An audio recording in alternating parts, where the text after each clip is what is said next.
Hello YouTube family, कैसन बानी लो रहुआ लोग। और सबके नमस्ते प्रणाम। कमेंट में ज़रूर बताएं लोग कि आप लोग कैसन बानी लो। और हम अपने यूट्यूब चैनल सीमा भोजपुरी गीत में आप लोग का खूब खूब स्वागत करतनी। और अगर हम आप लोग के एगो झूमर सुनावे जाता नहीं, अगर पसंद आई तो कमेंट करब लो। जे लोग हमारे चैनल पे नया होई तो सब्सक्राइब कर ले लो, ताकि हमार और कोनो वीडियो हम अपलोड करी तो आप लोग ओके सबसे पहले देख सकिलो। और आई लो हम ये गीत आप लोग के सुनाओ तनी, कमेंट में जरूर बताए लो। हमरी गुलाबी चुनरिया नहीं लागे नजरिया, हमरी गुलाबी चुनरिया नहीं लागे नजरिया। चाहे तुम्हारा सैया चाहे गरिया, वो चाहे तुम्हारा सैया चाहे गरिया, हमसे ना बनिहे रसोइया, हो जरी जइहे उंगरिया।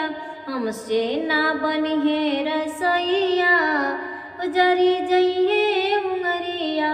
काहे हम मारब तन काहे गरियाइब, काहे हम मारब तन काहे गरियाइब। भाभी बनैहन रसोइया नाही जरिहे उंगरिया, भाभी बनैहन रसोइया ओ नाही जरिहे उंगरिया। हमरी गुलाबी चुनरिया नाही लागे नजरिया, हमरी गुलाबी चुनरिया नाही लागे नजरिया। चाहे तुम्हारा सैया चाहे गरिया, वो चाहे तुम्हारा सैया चाहे गरिया, हमसे ना भरी है गगरिया, हमारी पतली कमरिया। हमसे ना भरी है गगरिया, हो हमारी पतली कमरिया। काहे के मारब धन काहे गरिया, इबी काहे के मारब धन काहे गरिया।